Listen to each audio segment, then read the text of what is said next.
Aujourd'hui, je parle de fausse transparence, d'écosystème de recrutement et de traitement de l'urgence.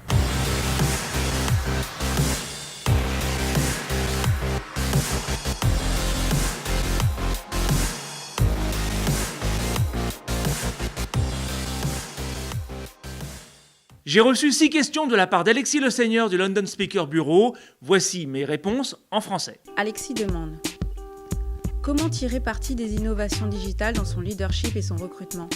En les utilisant à bon escient et en comprenant les dérives qui les accompagnent. Comme certains managers qui préfèrent régler leur compte avec un collaborateur par email pour ensuite faire comme si de rien n'était dans la vraie vie, IRL, excusez-moi, en réalité, je crois qu'en 2018, il y a 2 questions qui sont posées en parallèle. Comment tirer parti des innovations digitales et comment y survivre, comment ne pas s'y noyer? Parce que le digital fait plusieurs promesses qui, selon moi, ne sont pas tenues.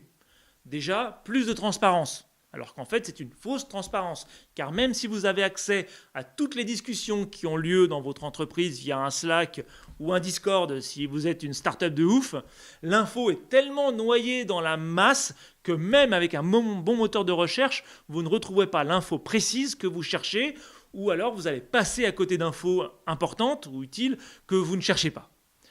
Ensuite, les réseaux sociaux nous promettent plus d'efficacité quand le vrai danger est l'addiction. Il y a même une association qui milite en Californie pour obliger les GAFA et consorts de rendre leurs services moins addictifs. Même Zuckerberg, dans ses vœux de nouvelle année en 2018, a dit qu'il allait réparer Facebook. Je ne sais pas comment il va faire quand le problème est Facebook.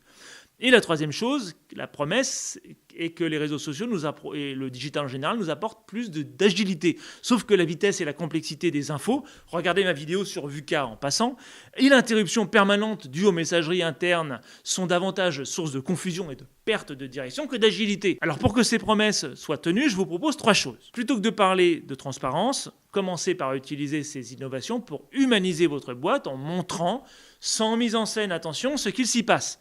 Devenez un média et partagez des infos de votre secteur, de votre métier et de votre entreprise. Dans cet ordre, attention, dégagez la table ronde, le décor, le journaliste interne qui interviewe le directeur commercial. C'est chiant et ça ne trompe plus personne. Vos collaborateurs doivent proposer les sujets et animer eux-mêmes les réseaux sociaux avec évidemment un petit coup de main de la com. Ensuite, plutôt que de parler d'agilité, commencez par développer vos capacités d'apprentissage à la demande. Désormais, vous pouvez apprendre au moment où un problème se présente ou lorsque vous souhaitez lancer un projet. Ça évitera de vous taper des journées complètes de formation aux effets incertains. Et enfin, plutôt que de parler d'efficacité, commencez par responsabiliser les collaborateurs en leur donnant les moyens de mesurer eux-mêmes leur performance et de s'organiser seuls en fonction de celle-ci. Je ne vous parle pas d'entreprise libérée, je vous parle de relations de confiance, Saint-Aubry, si tu nous écoutes. Pour être beaucoup plus terre à terre et pour terminer, si vous prenez le digital au sérieux, il y a 2 choses à mettre en place rapidement. 1, si vous êtes recruteur, construisez ou révisez votre écosystème de recrutement.